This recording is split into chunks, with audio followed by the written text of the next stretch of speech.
Ce balado est une production de Bravo à nous. Bravo à nous offre un service clé en main pour quelqu'un qui se dit Hey, j'aimerais ça, moi, me faire faire un chandail pour moi puis ma gang. On est fiers de notre travail. On aimerait ça le montrer. Alors, si ça vous intéresse de devenir commandante, envoyez-nous un message.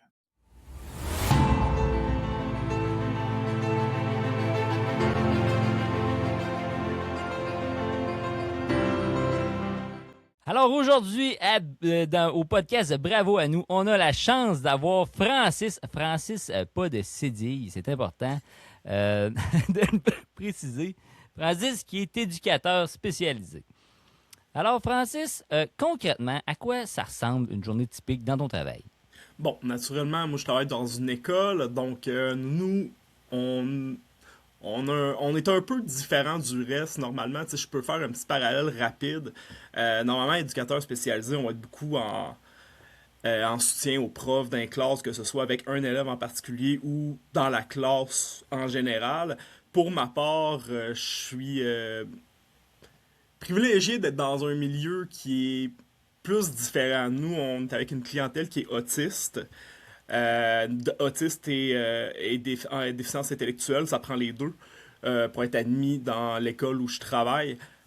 Nous, la manière que ça ressemble, on commence par aller chercher les élèves au transport, parce que la majorité arrive en transport individualisé ou sécurisé en taxi, qu'on appelle. Ils peuvent être à peu près...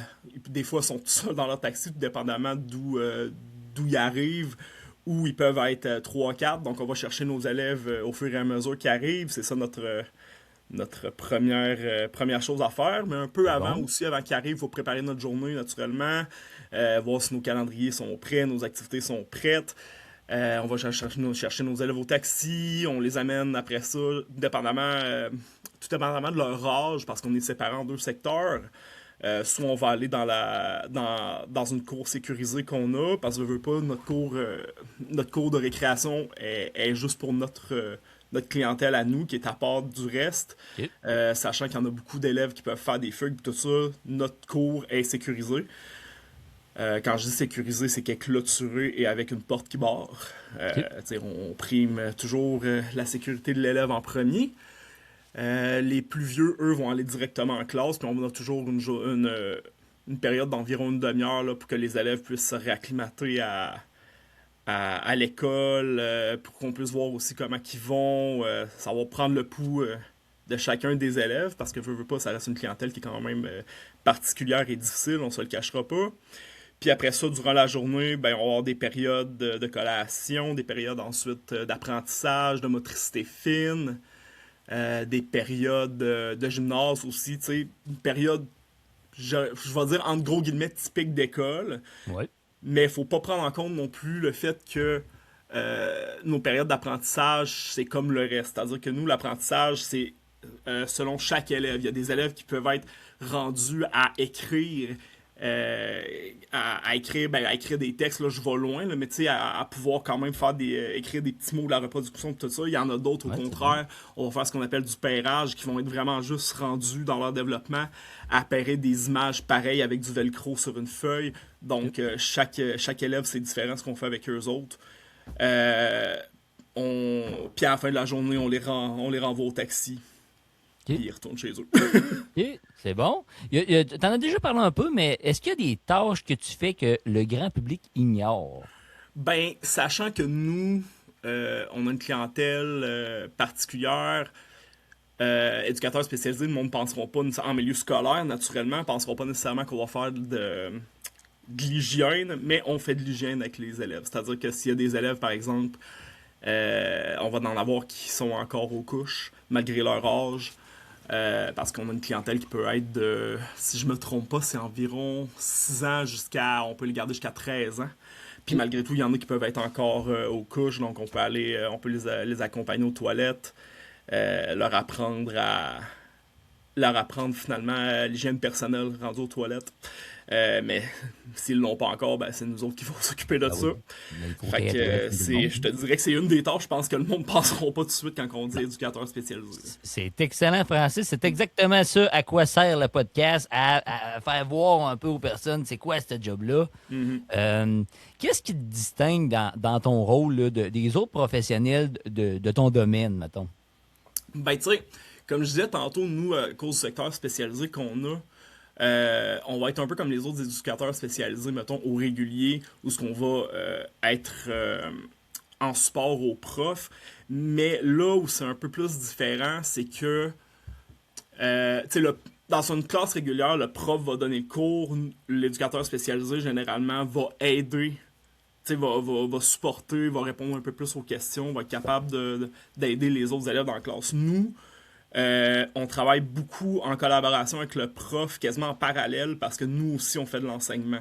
C'est sûr que le prof, c'est lui qui fait le plan de classe, c'est lui qui va décider qu'est-ce qu'on fait généralement avec les C'est élèves. intéressant ce que tu Mais dis. nous aussi, on bâtit nos propres outils, puis on a des périodes d'enseignement avec... Ben, je dis d'enseignement, ça s'appelle pas comme ça, mais ça reste ça quand même Ben au oui, fond, ben je là. comprends. Hein, C'est ben qu'on oui. fait des périodes d'enseignement directement avec les élèves. Tu sais, on voit c'est quoi leurs besoins de développement, on essaie des choses. Puis moi, j'ai la chance aussi d'être dans une classe avec un prof qui nous laisse quand même beaucoup de liberté. Donc, tu sais, oui, on a tout un chemin qu'on veut prendre ensemble, on sait vers où s'en aller, mais on le prend un peu de notre manière. On se dit, ben regarde, moi, avec cet élève-là, j'ai envie de travailler ça, ben je vais le faire, je vais l'essayer. Si ça fonctionne pas, on essaye d'autres choses. Puis, fait que voilà, c'est pas mal les périodes d'enseignement là, qui... Fait de l'éducation. Un Ouais, éducateur exact. spécialisé, ça fait de l'éducation. Excellent, Exact. parfait, ça, c'est bon. Qu'est-ce que tu trouves le plus gratifiant dans ton travail? Honnêtement, ça va dépendre de chacun, mais pour ma part, il y a deux choses. De voir l'évolution des élèves, euh, que ce soit du début à la fin de l'année ou même des fois même dans une seule journée, de voir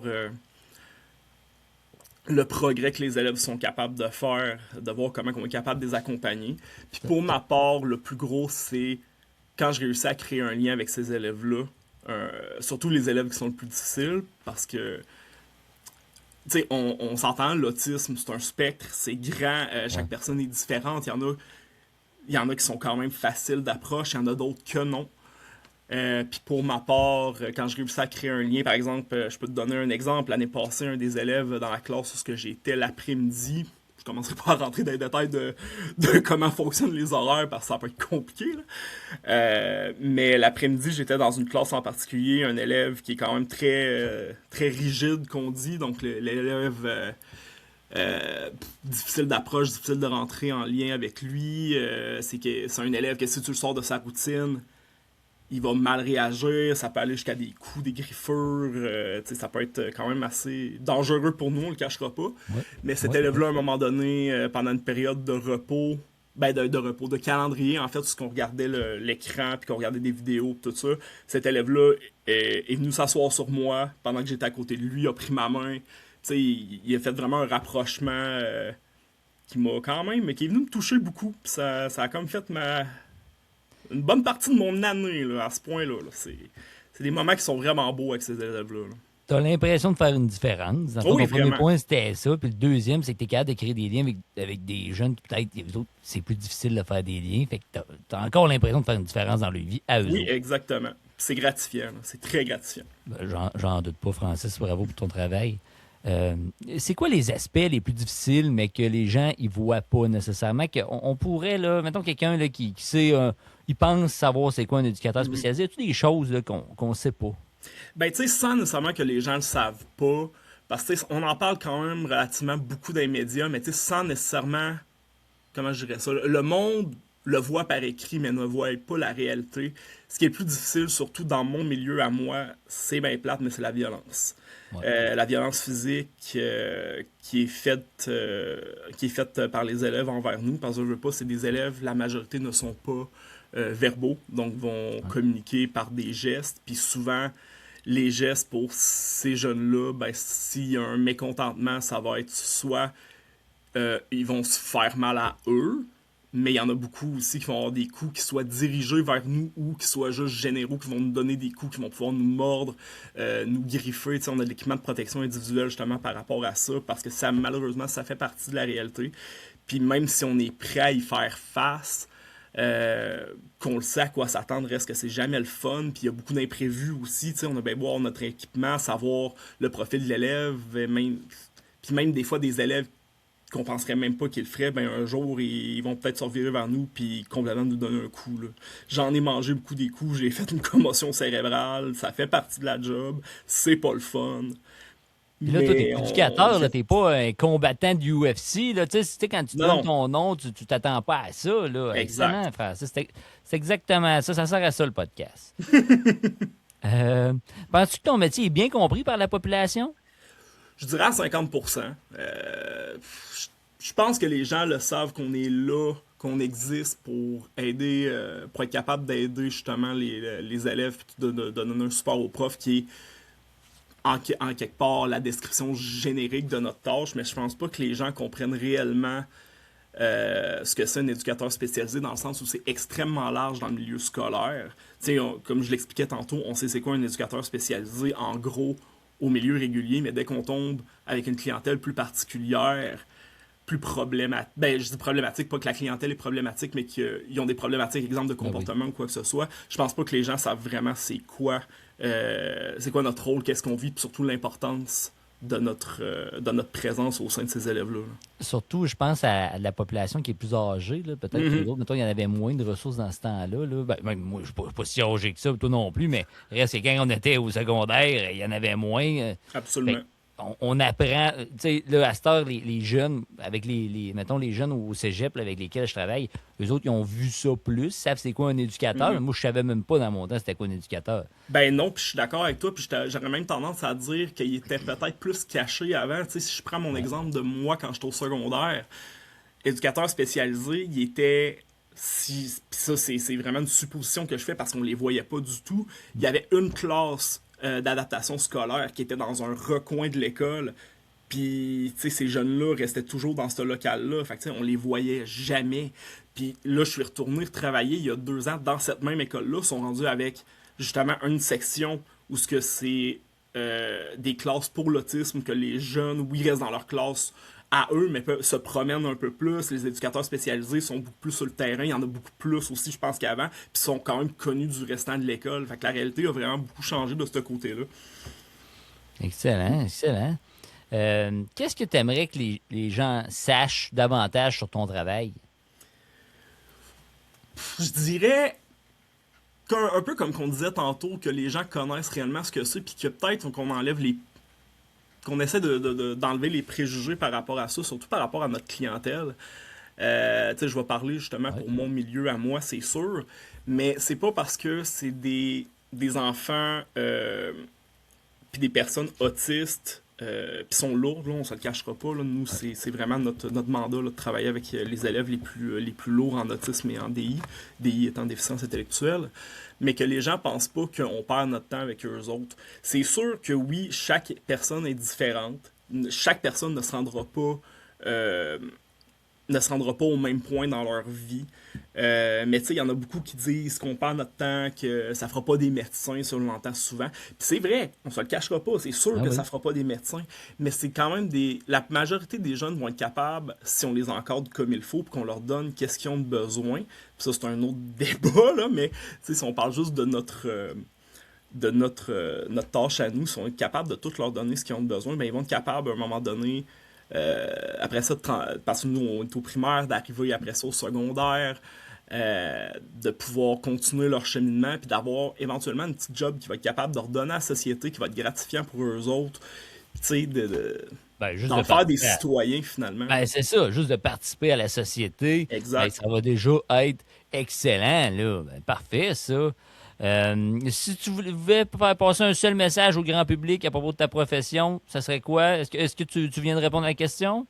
C'est pas mal ça. Oui, ça serait pas mal ça. Ouais. Ne jugez pas. Ne jugez pas. Soyez pas d'impréjugés. Essayez de... Ouvrez-vous, finalement. Essayez de comprendre un peu c'est quoi notre rôle. Essayez de voir un peu. C'est sûr que oui, on est derrière des portes closes, vous pouvez pas le voir, c'est certain. Vous le verrez pratiquement jamais de vos yeux, à part les parents, naturellement, qui viennent porter leurs élèves ou qui viennent nous voir de temps en temps. Mais soyez ouverts à ce qu'on a à vous dire. Puis quand on vous le dit que nos élèves ont un potentiel, croyez-nous parce que c'est vrai. On le voit là, on le voit à tous les jours. Nous autres, on travaille de corps et âme pour que ces élèves-là puissent intégrer la société d'une bonne manière, puis qu'ils soient bien. Puis c'est ça. Écoutez-nous, puis soyez à l'affût de ce qu'on a à dire. Fait que Francis, l'idée du podcast, c'est de valoriser des emplois, dans le fond, là, qui sont je considère ou qu'on considère comme étant des héros de l'ombre, OK?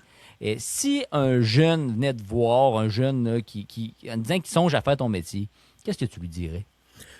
Je le cacherai pas, je dirais, pense-y comme faut.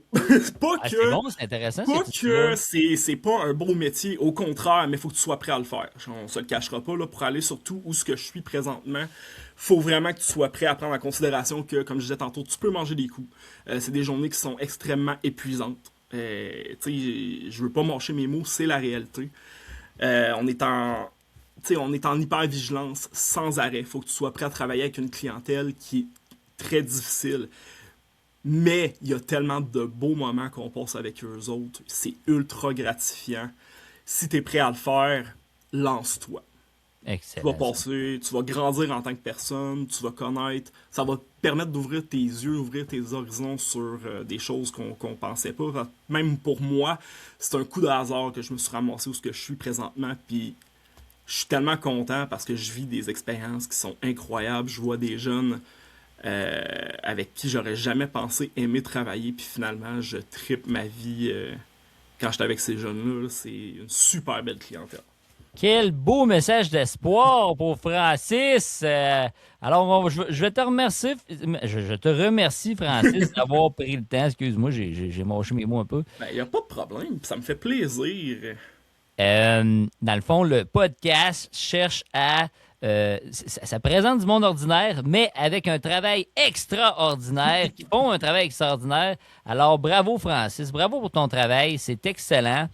Je vais mettre fin au podcast, mais je rappelle aux invités, aux personnes là, qui écoutent le balado, que si c'est quelque chose qui les intéresse de devenir commandant pour Bravo à nous, écrire un message à bravoanou@gmail.com, OK, tout d'un bout, bravo à nous. L'idée, c'est pas juste là, par rapport aux produits que le podcast vend, c'est tout ce qui est de la valorisation du métier. Dans le fond, là, il y a le balado, mais il va y avoir d'autres choses qui vont se rajouter à ça. Puis c'est que les gens se sentent fiers dans leur travail. Là. Fait que si vous voulez être au courant, là, l'infolettre est très respectueux de votre temps. Là. Vous ne serez pas achalé par l'infolettre, les courriels que je vais envoyer.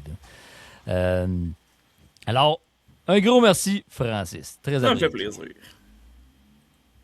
J'espère que vous avez apprécié l'épisode. J'espère qu'on a réussi à valoriser votre métier à sa juste valeur. On passe beaucoup de temps dans notre semaine à faire notre métier, aussi bien se sentir bien puis être fier de nous autres. Merci et on se voit au prochain épisode.